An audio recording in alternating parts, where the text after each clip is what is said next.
I'm Frank Lee, and this is an odd adventure.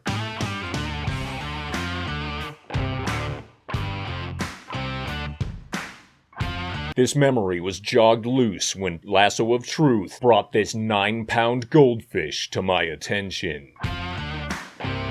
From the northern inlets outside Inverness to the southern banks near Fort Augustus, Loch Ness is a 22-square-mile, 889-foot deep monster hiding pool of terror.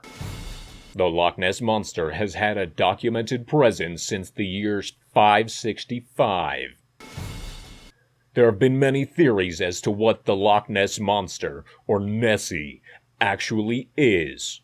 From a dinosaur, to eels, to schools of fish, a sturgeon, trees, birds, mountain reflections, and even seismic activity. Hell, I even heard someone suspected it was a damn elephant swimming in the loch. After hearing a lot of shit ideas, I knew I had to investigate. So, I got on my plane and made for the land of whiskey and sheep.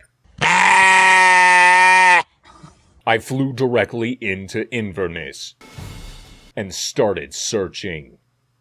To stretch my legs after the flight, I took a brisk 45-minute walk to get food in Cullen Moray. After stuffing myself with a trough of Cullen skink and 25 bottles of Urn Brew, I headed to a local mom-and-pop fishing store in Inverness. I asked the clerks, "What do you know about the Loch Ness Monster?" The manager told me never to yell in his shop again, or he would clobber me with his cudgel. I politely informed him that I would not be yelling in his shop again, and that I was very sorry. After sharing a bucket of fine Scottish beer, he told me that the best place to search for the Loch Ness Monster is a deep pool off the western banks of the loch. He provided me with this hand-drawn map and sent me on my way. I headed to Drumnadotchit, the home of Nessie Land. I asked the locals, "What do you know about the Loch Ness Monster?" They told me that Nessie had been seen the day before my arrival, just offshore. This made me very excited. They asked my intentions, and I politely informed them I intended to find, kill, and consume the Loch Ness Monster to absorb its unfathomable life energy. After a sudden exchange of unprovoked insults and skillful ninja-like dodging on my part, I went to the loch.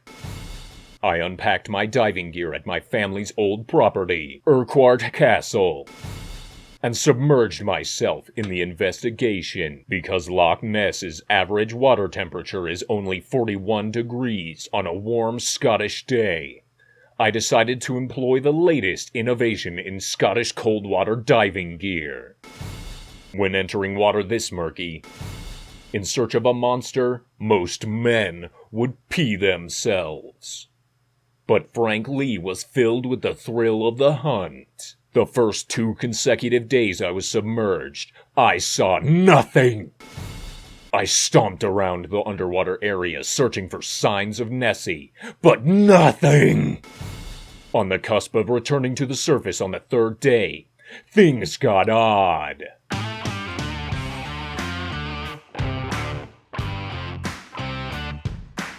I stood on the edge of the abyssal drop-off.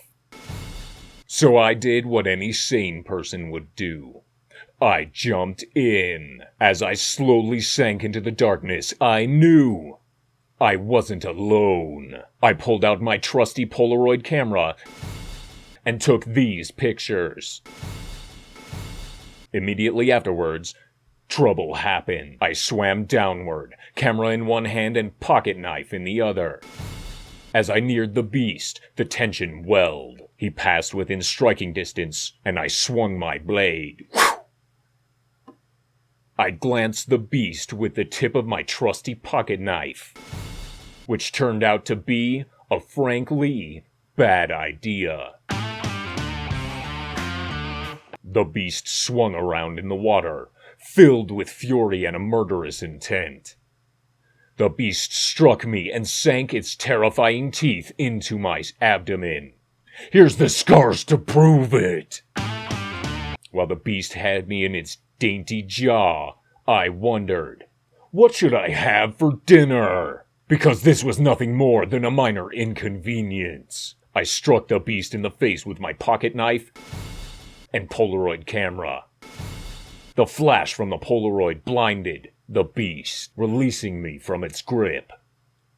The picture taken at that moment was lost forever, but my memory of it will live on for ages. I shot to the surface and leapt onto the lake shore, filled with giddy excitement. The same energy I feel when I smash my head on a low-hanging shelf. After packing my wounds with mud from the base of my family castle, I sat pondering the meaning of life while enjoying another case of Urn Brew. I woke from a deep slumber at daybreak and decided to pack it in. I made my way back to Inverness during my morning jog and fired up my plane. After returning home, I put this case deep into my files and deep into my memory banks. Someday, I might order a rematch, but we'll see. I'm Frank Lee, and this has been an odd adventure. Have a wonderful day.